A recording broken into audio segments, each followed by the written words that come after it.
Hello guys, mag-change oil tayo sa ating service na dumping. Yan, tanggalin lang natin.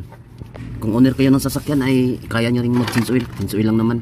Tanggalin nyo lang yung drain plug ng oil nya. Yan. So kaya nyo yung gawin. Huwag na kayong maghanap ng mekaniko. Bolt nito mga katols 16. Yung iba 17 kung multi-cab.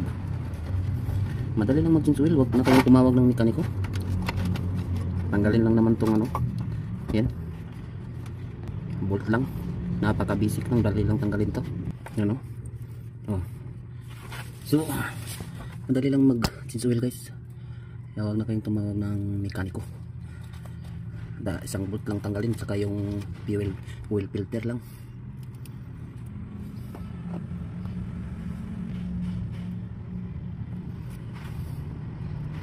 So, pabayaan lang natin yan na maubos lahat yung nasa loob niya. At kung maganda, i-flashing nyo na rin yung engine para lumabas yung mga oil nya. So ayan guys, ganito lang yan guys. Napaka basic lang yan guys. Tanggalin nyo lang yung filter.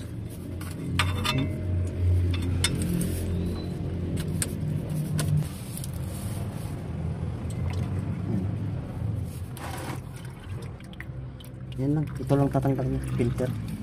Kung multi-cab, kahit sa diesel yan tanggalin lang, oil filter at drain plug lang.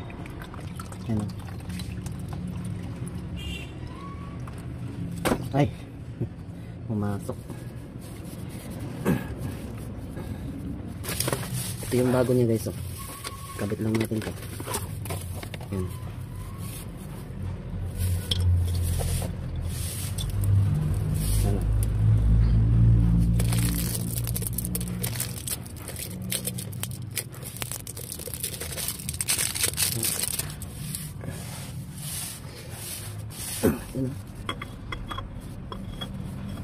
Diba, dali lang.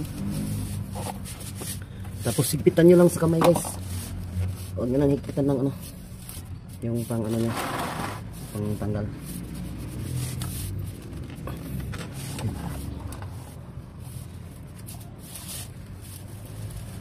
Okay na yan guys, dali lang.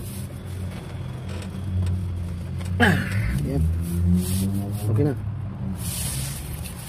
So ayan guys, patuluin lang natin yung ano, oil nya. Mamaya na natin isarado yung drain plug nya. Semikurog ang kamot.